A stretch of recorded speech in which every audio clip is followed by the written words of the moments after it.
पूर्व मुख्यमंत्री जीतन मांझी ने अपने ही गठबंधन के ऊपर बड़ा सवाल उठाते हुए कहा है कि अब उन्हें एनडीए की बिहार सरकार में एक मंत्री और एक एमएलसी चाहिए, जिसके बाद अब विरोधी हैं वो चुटकी ले रहे हैं। आरजेडी ने सीधे तौर पे कहा है कि एनडीए के अंदर जेडीयू और बीजेपी के बीच सब कुछ ठीक ठाक नहीं है। ऐसे में जिनके बैसाखी पर यह सरकार चल रही है, पूर्व मुख्यमंत्री जीतन मांझी की जो पार्टी है, हम वो और उनकी पार्टी के बदौलत ही नीतीश कुमार बिहार की सत्ता में है, मुख्यमंत्री की कुर्सी पर।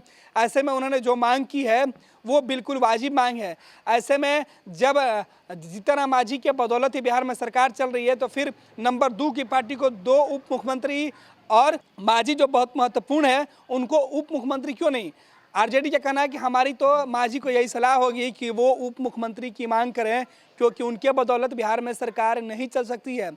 आरजेडी सीधे तौर पे जेडीयू बीजेपी हम वीआईपी के बीच जो खींचतान है उसका फ़ायदा उठाने के लिए इस तरीके से बयानबाजी कर रही है, ये कहना है बीजेपी का। बीजेपी प्रवक्ता विनोद शर्मा का कहना है कि आरजेडी के लोग दिव्य सपना देखते हैं, उनके पास बिहार में जो सरकार चल रही है नीतीश कुमार की, एनडीए की जो सरकार है, उसे गिराने के अलावा कोई और सपना वो देख ही नहीं सकते हैं।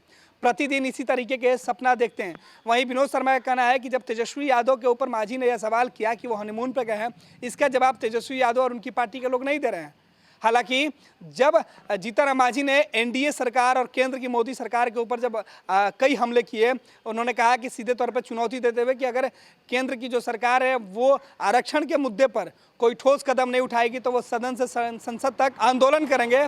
इस पर बीजेपी पूरी तरीके से बैकफुट पे है और बीजेपी प्रवक्ता का कहना है कि नरेंद्र मोदी की सरकार हर छोटी छोटी बातों पर ध्यान देती है, समय आने पर तमाम जो नाराजगी है गठबंधन के अंदर उसे दूर कर लिया जाएगा। लेकिन इससे एक बात तो स्पष्ट होगी, बिहार के अंदर जो एनडीए की सरकार चल रही है उसकी रस्साकसी के फायदे आरजेडी के नेता भुनाने में जुटे हुए हैं। कभी जो बयानों के तीर हैं वो भले ही मांझी ने नीतीश कुमार के ऊपर प्रेशर पॉलिटिक्स की शुरुआत की हो, लेकिन इसका ज्यादा लाभ आरजेडी को मिलते हुए दिख रहा है। सुनिए आरजेडी और बीजेपी के प्रवक्ता क्या कुछ कह रहे हैं मांझी के बयान के बाद।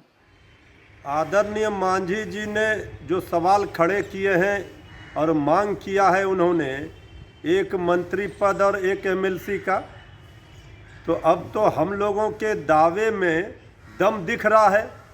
हम लोग तो कह रहे हैं कि ये सरकार चलने वाली नहीं है, ये अंतर विरोध में सरकार अपने गिर जाएगी। ये सरकार वेंटिलेटर पर है बिहार की।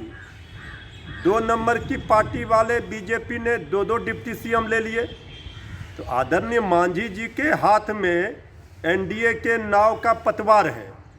मांझी जी के बैसाखी पर ही एनडीए सरकार है, तो आदरणीय मांझी जी की मांग बिल्कुल जायज़ है कि उनको एक मंत्री पद एक एमएलसी मिलना चाहिए। बल्कि हम तो कहेंगे कि मांझी जी को एक डिप्टी सीएम की मांग करनी चाहिए। जब बीजेपी 2 डिप्टी सीएम ले सकता है और मांझी जी के ही बैसाखी पर एनडीए सरकार है, तो मांझी जी को दबाव बनाना चाहिए, डिप्टी सीएम मिलना चाहिए उनको, उनका हक बनता है। आदरणीय मांझी जी और बीजेपी जेडीयू एनडीए के अंदर खाने भारी घमासान मचा हुआ है।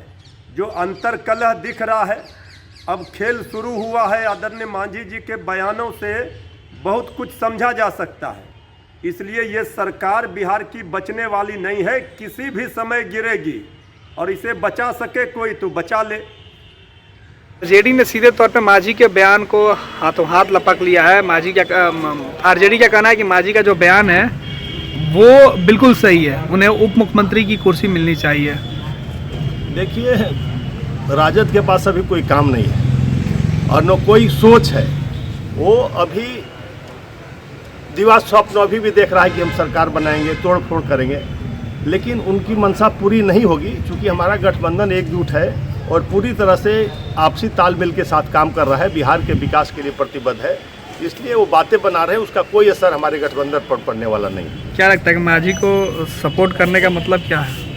ना हमने कहा मांझी को लालच देना। राजद के पास कोई काम ही नहीं है, तो कभी उसको सपोर्ट करेगा कभी उसको सपोर्ट करेगा। वो चाहते हैं कि इनमें आपस में कोई दरार हो, कोई टेंशन हो, तो ऐसी स्थिति नहीं है कहीं। और निश्चित रूप से उनका स्वप्न पूरा होने वाला नहीं है। उनको फील्ड में काम करना चाहिए, जनता के बीच में जाना चाहिए, सकारात्मक विपक्ष की भूमिका निभानी चाहिए। क्या लगता है कि एनडीए के दरार का फायदा महागठबंधन उठाना चाहता है? अरे भाई, तेजस्वी यादव तो खुद लापता रहता है, क्या कोई फायदा उठाएंगे, क्या कोई लड़ाई लड़ेंगे? उनको तो अपने नेता को पकड़ के बिहार में पहले घुमाना चाहिए। दिल्ली गायब हो जाते हैं कि बॉम्बे चले जाते हैं, महीना में एक दिन आते हैं फिर चले जाते हैं। तो उनको तो अपने नेता से पूछना चाहिए कि भाई पार्टी कैसे चलेगी, पार्टी कैसे बचेगी। टूटने की बात हो रही है कांग्रेस को, कभी राजद को टूटने की बात हो रही है, उसको बचाने में उनका पूरा ध्यान होना चाहिए। मांझी जी ने कहा कि हनीमून पे चले जाते हैं तेजस्वी यादव, राहुल गांधी, चिराग पासवान। तो वो ये पूछिए ना मृत्युंजय झा जी से और राजद के लोगों से कि कहाँ जाते हैं हनीमून पे लोग, उसका जवाब दे मांझी जी को, ज़्यादा अच्छा होगा उनके लिए। देखिए हमारे गठबंधन के सीनियर लीडर हैं और हमारे पार्ट हैं मांझी जी हमारे गठबंधन के, तो इनका प्रस्ताव आया है तो निश्चित रूप से हमारे भाजपा के नेता, जदयू के नेता जो नेतृत्व है, हम और वीआईपी सब लोग बैठ के आपस में बात करेंगे, जो सही चीज़ है वो किया जाएगा और निश्चित रूप से उनके प्रस्ताव पर विचार होगा और ऐसा भी किया जाएगा कि किसी को कोई नाराज़गी न हो और सब लोग मिलजुल कर एक दूसरे का सम्मान करें। क्या लगता है कि प्रेशर पॉलिटिक्स शुरू हो गया? नहीं, प्रेशर, उन्होंने अपना प्रस्ताव दिया है, प्रेशर पॉलिटिक्स का अपना प्रस्ताव, अपनी बात रखी है। जो नियमतः लागू होना चाहिए सभी पार्टियों पर वो लागू होगा, जो उनका हक है निश्चित रूप से उनको मिलेगा। मांझी भाजपा के खिलाफ चुनाव के मैदान में उतरने जा रहे हैं। देखिए हम लोग का उनसे समझौता प्रदेश बिहार में है और ऐसा कोई भी पार्टी स्वतंत्र है दूसरे राज्यों में लड़ने के लिए, इसमें हम लोग कोई एतराज़ नहीं है और ठीक है, अपना हम लोग को शुभकामना है कि वो अच्छा से चुनाव लड़ें और अपने पार्टी को स्थापित करें दूसरे राज्यों में। केंद्र सरकार के खिलाफ हल्ला बोलने वाले हैं, सड़क से संसद तक आरक्षण को लेकर। न्यायपालिका में आरक्षण है, मांझी का जो अपना डिमांड था वो कई मुद्दों पर है। उनका कहना है कि बैकलॉग वगैरह ख़त्म नहीं हुआ, इसके खिलाफ वो केंद्र सरकार के खिलाफ सड़कों पर उतरने वाले हैं। कैसे देख रहे हैं? देखिए केंद्र सरकार खुद सजग है। मेरे आदरणीय प्रधानमंत्री नरेंद्र मोदी छोटी छोटी बातों पर ध्यान रखते हैं, देश के विकास और राज्य के विकास पर उनका पूरा ध्यान है और जो भी ज़रूरी चीज़ है उसको पूरा कर रहे हैं।